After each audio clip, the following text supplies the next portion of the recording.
Good morning, students. We are discussing about the chemical properties of hydrogen. Today, we will know few more important facts about hydrogen.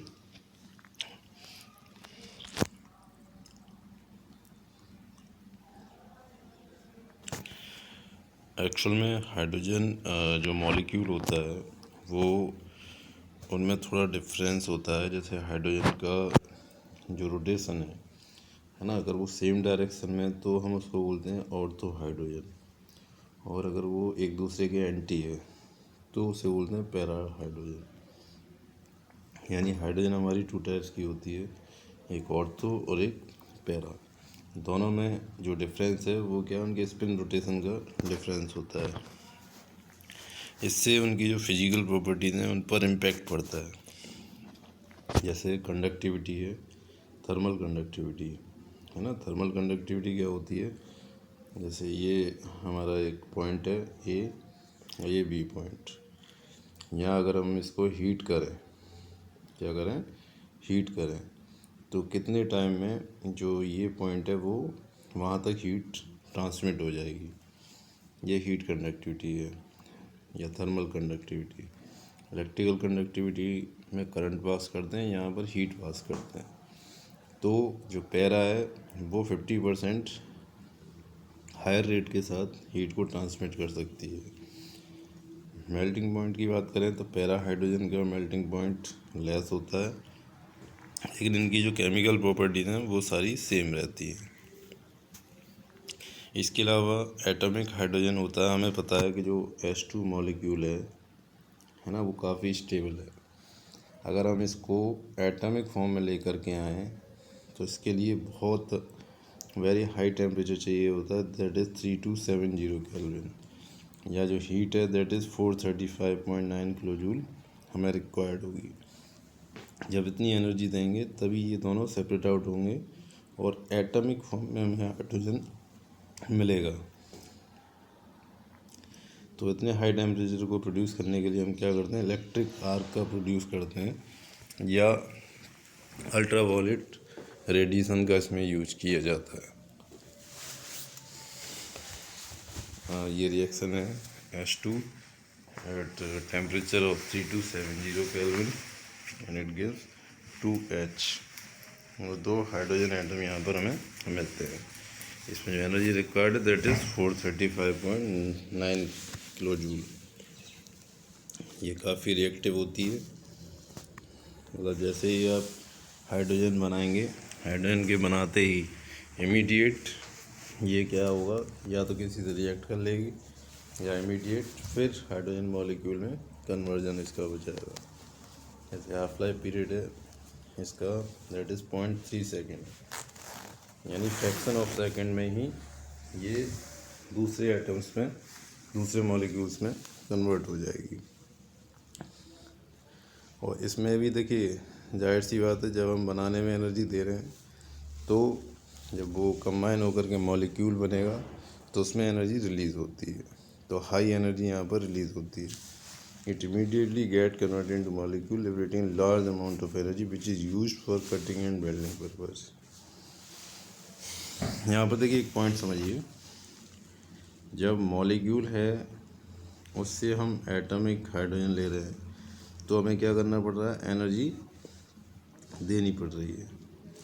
और जब हम इसका opposite कर देंगे तो वहाँ एनर्जी क्या होगी, रिलीज़ होगी। यानी एटम से मॉलिक्यूल में जब ये कन्वर्ट होती है 0.3 सेकेंड के बाद तो इसमें एनर्जी रिलीज़ होगी, और उस एनर्जी को हम क्या करते हैं, वेल्डिंग में यूज करते हैं।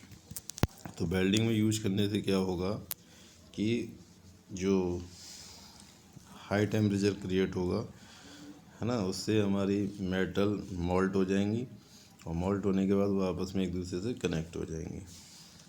ये हमने प्रीवियस लेक्चर में भी डिस्कस किया था।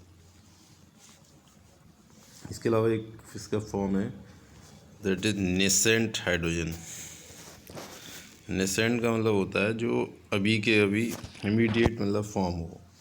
Produce in contact with substance reduce is known as, जो रिड्यूस्ड सब्सटेंस है उनके कॉन्टेक्ट में आने पर जब हाइड्रोजन बनती है उसको नेसेंट बोलते हैं। ये वेरी रिएक्टिव फॉर्म होता है हाइड्रोजन का, form of hydrogen better reducing agent than ordinary dihydrogen. ये इमीडिएट रिड्यूस करती है। जनरली ऑर्गेनिक केमिस्ट्री में हम जब रिडक्शन करते हैं तो उसमें निसेंट हाइड्रोजन का बहुत यूज होता है। और निसेंट जैसे निसेंट का मीनिंग होता है कि जो अभी इमीडिएट प्रोड्यूस हुआ हो या इन सिचु कंडीशन में जिसको हम फॉर्म करते हैं, है ना, जो इंडिपेंडेंटली रह ही नहीं सकता, जिसको जब ज़रूरत पड़ेगा तभी हम उसको बनाएंगे। ठीक है।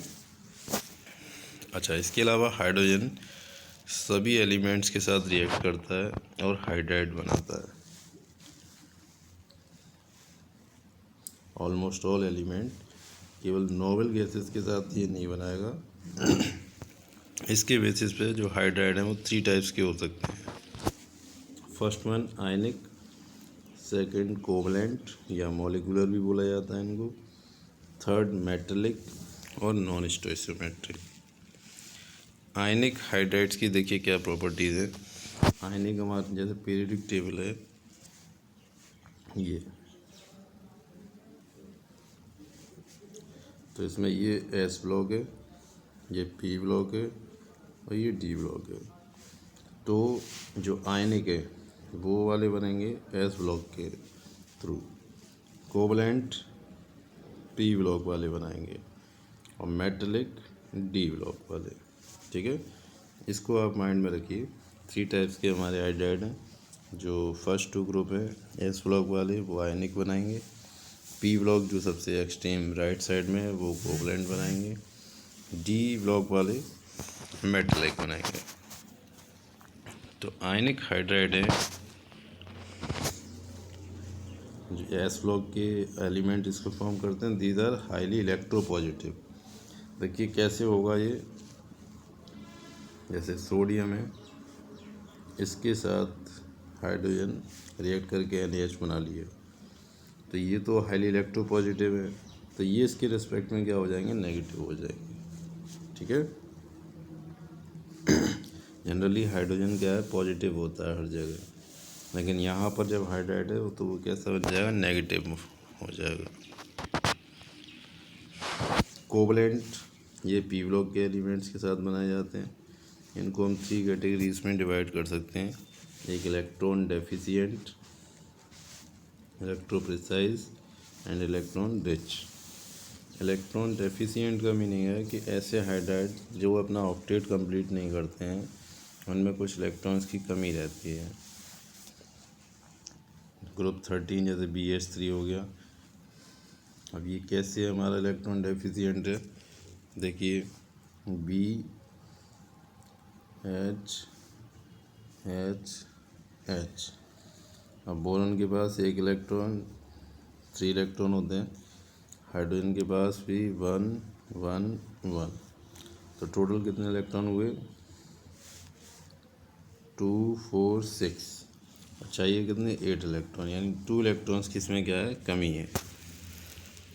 ऐसे LH3 ABC फैमिली का है, तो जिसके पास इलेक्ट्रॉन की कमी होती है वो एक्ट करते हैं as Lewis acid.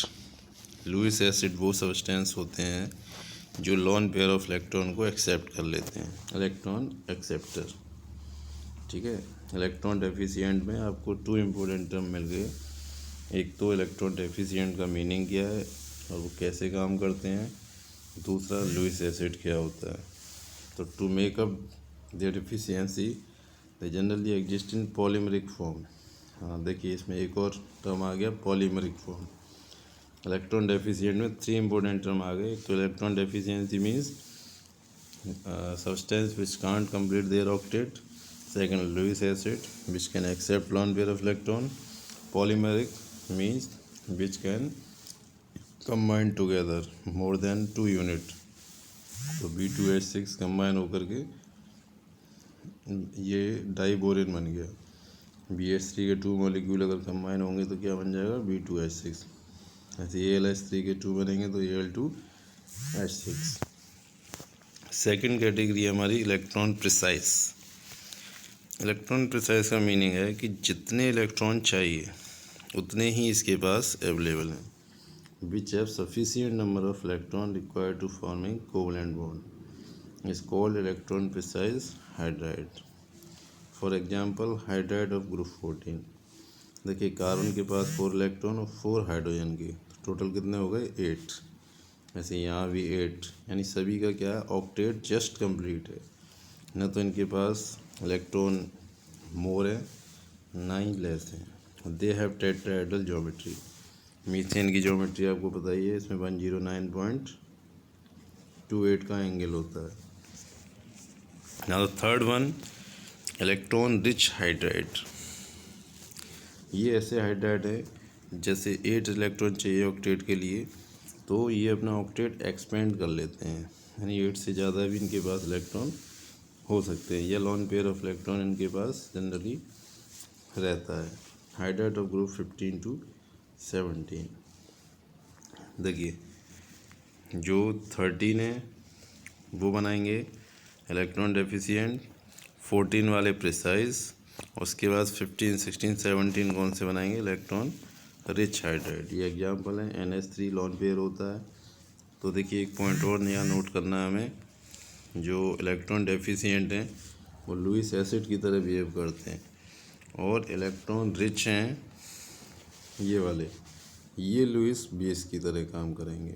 Lewis base वो होते हैं जो लॉन पेयर ऑफ इलेक्ट्रॉन को डोनेट कर दें। ठीक है, ये पॉइंट आपको यहाँ पर लर्न रखना है। इसके बाद आ गया डी ब्लॉक वाले एलिमेंट हैं, वो मेटलिक या नॉन स्टोइशियोमेट्रिक बनाते हैं। नॉन स्टोइशियोमेट्रिक मतलब होता है ऐसा मॉलिक्यूल जिसमें जो भी कंबाइनिंग एटम्स हैं उनका रेशो फिक्स ना हो, उनका रेशो फिक्स ना हो। तो these are found by many D block and F block element. D block वाले बनाते हैं मोस्टली, और एफ ब्लॉक वाले भी। एफ ब्लॉक कहाँ होते हैं, जैसे ये हमारी पीरियडिक टेबल है, इसके नीचे जो है ना 2 हमारे रोज हैं, ये एफ ब्लॉक होती है। These hydride conduct heat and electricity, मतलब ये हीट और इलेक्ट्रिसिटी को कंडक्ट कर सकते हैं, लेकिन इतने एफिशिएंटली नहीं। दूसरा इसमें क्या है कि ये एंट्रैप भी रहते हैं हाइड्रोजन। इसमें एक पॉइंट और है, जो ग्रुप हमारा 7 to 9 है डी ब्लॉक में, वो कोई हाइड्राइड नहीं बनाता, तो उसको हम हाइड्रोजन गैप भी बोलते हैं। ठीक है, ये हमारा आज हमने हाइड्राइड के बारे में और टाइप्स ऑफ हाइड्रोजन, नीसेंट, एक्टिव और मॉलिक्यूलर हाइड्रोजन के बारे में पढ़ा। इसको आप नोट्स बनाइए, लर्न करिए और आगे इसको पढ़िए। ठीक है, नेक्स्ट हम अगली क्लास में डिस्कस करेंगे।